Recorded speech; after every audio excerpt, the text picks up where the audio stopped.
Welcome to MB kitchen. আশা করছি তোমরা সবাই খুব ভালো আছো। প্রথমেই বলি, আজকের রেসিপিটি ভালো লাগলে ও আরও নিত্য নতুন রেসিপি পেতে চ্যানেলটা প্লিজ সাবস্ক্রাইব করে দিও। ইলিশ মাছ বাঙালির যতই প্রিয় হোক না কেন, ভোজন রসিকদের কাছে চিংড়ির কদরই আলাদা। সর্ষে চিংড়ি, চিংড়ির বাটি চচ্চড়ি, ডাব চিংড়ি, চিংড়ির মালাইকারির মতো লোভনীয় পদ সামনে পেলে কি আর মুখ ফেরানো যায়?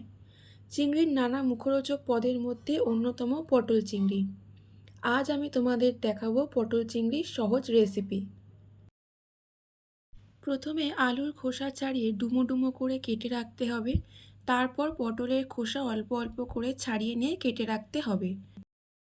সবজি ভাজবার জন্য প্রথমে কড়াইতে দিতে হবে সর্ষের তেল। তেলটা একটু গরম হয়ে গেলে কেটে রাখা পটলগুলো এর মধ্যে দিয়ে দিতে হবে। সামান্য নুন হলুদ দিয়ে পটলগুলো ভাজতে হবে। পটলগুলো দেওয়ার পর গ্যাসের ফ্লেমটা একটু বাড়িয়ে পটলগুলো ভেজে নিতে হবে। কিছুক্ষণ পর গ্যাসের ফ্লেমটা মাঝারি করে দেব। পটলগুলো বেশি ভাজবে না, হালকা ভাজা ভাজা হলেই তুলে নেবে। পটল ভাজা হয়ে গেলে ওই একই তেলের মধ্যে দিয়ে দিতে হবে আলু। গ্যাসের ফ্লেম মাঝারি রেখে আলুগুলো ভাজতে হবে। আলুগুলো ভাজার সময় দিয়ে দিতে হবে সামান্য হলুদ ও সামান্য নুন। আলু হালকা ভাজা ভাজা হয়ে গেলে তুলে নেব।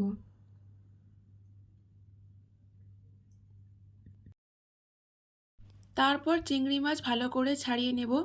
আমি এখানে মাঝারি সাইজের চিংড়ি মাছ দিয়ে রেসিপিটা করেছি। তোমরা চাইলে কুচো চিংড়ি দিয়েও এটা করতে পারো। তারপর চিংড়ি মাছ ভাজার জন্য দিয়ে দেব কড়াইতে তেল। তেল গরম হয়ে গেলে তার মধ্যে দিয়ে দেব চিংড়ি মাছ। সামান্য নুন হলুদ দিয়ে চিংড়ি মাছগুলো ভেজে নেব।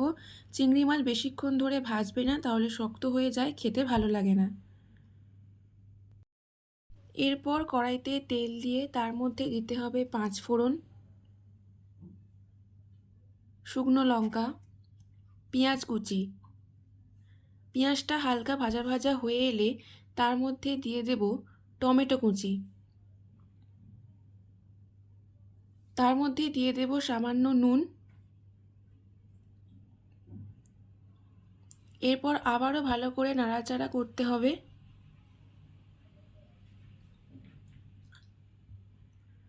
টমেটোটা নরম হয়ে গেলে তার মধ্যে দিয়ে দেব জিরে গুঁড়ো, হলুদ গুঁড়ো, ধনে গুঁড়ো,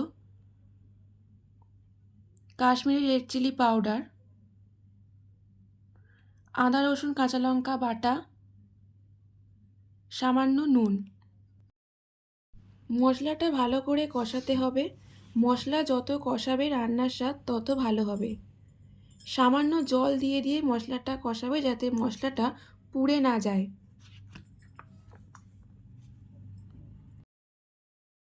মশলা থেকে তেল ছাড়লে তার মধ্যে দিয়ে দেব ভেজে রাখা আলু পটল।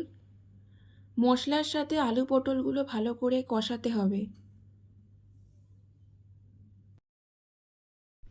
তারপর দিয়ে দেব ভেজে রাখা চিংড়ি মাছ।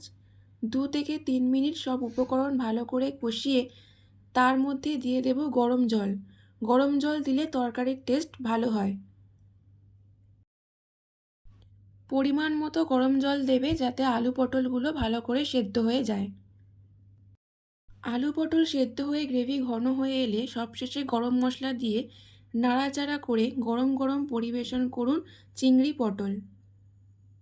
আমাকে নিচে কমেন্ট বক্সে অবশ্যই লিখে জানিও তোমাদের কেমন লাগলো আজকের রেসিপিটা।